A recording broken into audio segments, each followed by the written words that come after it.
What's up, guys? It's Jake here from Chief Live Gaming. Today, part 3 of my little video series here for the Thunderhawk Gunship commission project that I'm working on. So here we have the assembled Thunderhawk. I've just done some green stuff gap filling, which I'll show you in a second. If you guys missed part 1 and 2, check those out down below in my project logs playlist. I will go over kind of the prep and my thoughts on this model kit and the assembly process in the first 2 videos. So this video is going to be basically the final video before my showcase. So I'm just going to cover anything else that comes up in the whole kind of painting stage and building things like the flight stand and the box for storage and transport, shipping rather, of this model, this beastly model. So for the green stuff work, just some basic gap filling, nothing crazy. The kit went together pretty well, and I mentioned that in my last video. Very basic green stuff necessary, so if any of you guys are thinking about building one of these or thinking about purchasing one and getting it built, it wasn't terrible for the green stuff work necessary. Now, if you're super particular about gaps, then you might, have a little bit more to do. Like for instance, there's a gap here that I probably could have filled, but again, this is more of a budget build, and I approached my client and he said he's not too particular at all about the gaps, as long as it's structurally safe and the model's not going to fall apart. Not to worry too much about spending a ton of time on those to save on the budget. So we're going to move on to priming. I want to mention, guys, I've talked to some people online that are having difficulty with their primer coming off of resin kits. I think part of the issue might be if you're going to prime resin or even really plastic kits, you spray it on with your airbrush or something. We'll say like you're using a Vallejo primer, not the primer out of a spray can from like Menards or something, or your hardware store, because that's a little different. If you're using something like Vallejo primer or Badger airbrush primer and you spray it on, it feels like it's ready to go after like a half hour, right? It feels dry, it feels good. You're like, okay, I can paint over this now. Don't do that. Don't be tempted, because it actually doesn't fully cure for, it's supposedly 48 hours. My rule of thumb is generally just overnight at minimum, to let it fully basically harden and cure. So that's just something that you guys might want to note for projects if you're watching this and work with a lot of resin. Let your primer sit. Don't be tempted to jump right in and paint it just because it's dry to the touch. You have to let it fully cure. So with that in mind, I'm going to prime this and let it sit. So I will come back to you guys with maybe an update or two during the painting process, or depending on how my schedule is, you might just see this model fully painted here in the next clip. So let's see how everything goes. Okay guys, it's been about a week since the last clip on the Thunderhawk gunship, so we've got a lot of work done, guys. I am very pleased with the pace that this project is moving.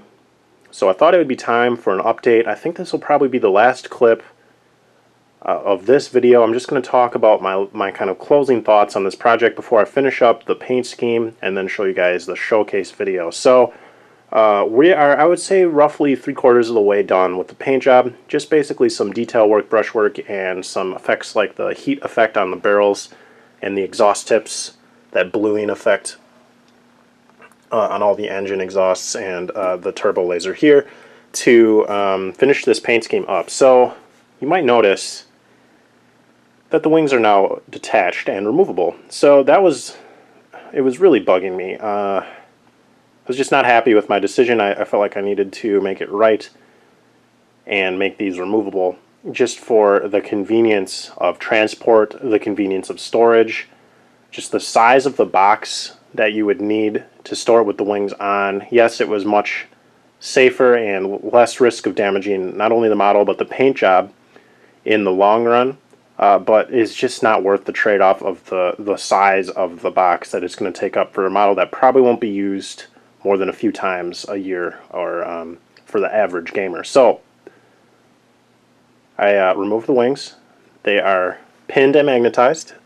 So we have some pretty beefy 1/2-inch magnets. You can see the receiving magnet there, and I think that's a 3/8 inch receiving end for this acrylic rod over here to make everything nice and lined up. I was required to break this little part off to help basically keep everything aligned properly. That was a good way to do that, and also because the wing basically wouldn't slot in straight like this unless that piece was broken. But when it's fully assembled, you can't even tell. So that's actually pretty handy to help align everything and to make everything a little more stable, because this will help support that front part of the wing and keep the angle correct. So anybody that's doing one of these, I would suggest to think about that for your needs if you're going to break the wings, or magnetize them rather. So you can see the paint job is a pretty basic airbrush panel highlight. So I used a black metal for the base color and then brightened it up with 3 stages of highlights to give this metallic effect, which will be dulled down just a little bit by the varnish that we put over, but I think it will still provide a really cool effect. And if it's dulled down too much, I can always re-highlight the metallics to give it that nice shine. So we've got splotches of red. The missiles that are underneath the wings have been painted in white to give a little pop of color. Let's see, we've got these underneath the wings here. We have these sponson, I guess, turret weapons. These are heavy bolters. They are magnetized to slot here, so they sit like that. And I basically pointed them down pretty far. You can kind of see that there, like they're shooting a ground target directly below or near the Thunderhawk, which I thought was kind of cool of a pose for those bolter weapons. Set that down. Over here we've got bolters on the front that I've yet to assemble along the side. The hull is just press fit, and I don't have very good lighting to get in there, but you can see I did kind of base coat the inside and do some very basic highlighting with what I could reach to allow a little bit additional detail. I've begun work on the interior, or the cockpit. Just a few of the buttons so far, kind of picking out some of the things, and then this is the canopy cover that will go on. Let's see if we can kind of balance it. So that's about what she'll look like. A very neat model, very fun to work on so far. And I've heard a lot of horror stories about the assembly of this kit, and I don't know if I just got lucky or if the Forgeworld has maybe a couple molds of this and I got the good one, but I didn't have very hard of a time with this at all, really. I thought it went together significantly better than the Fire Raptor I recently put together. So maybe it's because it's bigger, it helps to get things lined up. I'm not sure, but don't balk at the assembly of this kit, guys. Take your time, and you know, if you're doing this yourself and have questions, you can always message me and I can try to help in any way I can. So now we're to the point where I'm wrapping up the paint job and I'm going to start the flight stand. So what we have here is basically a, I think this is pine. You can see the original color. It's just a lighter piece of wood with routed edges that I'm going to use for the flight stand. You get these at your hobby stores. So there's an idea of the scale. It seems about right. Originally I thought that was going to be too small for the flight stand, but once I got it home, I think it's going to be perfect. So I drilled a 1-inch hole, and we have a 1-inch acrylic rod that will slot in and sit flush with the table. Excuse me. And then the Thunderhawk will have a hole drilled basically through the bottom, and then the rod will slide into the hull and then rest on the top of the hull. So the top of the hull will be contacting this top of the rod. If it doesn't wobble, great. If it does kind of move around on this, we'll put a magnet in the top and a magnet in the hull to help things stay still. And I think that should be right. So, one idea I have, my client has requested some chaos destruction on the base because he fights against a lot of chaos. So I had this older edition Rhino, and what I thought was I could put this all wrecked on the base, you know, something like that.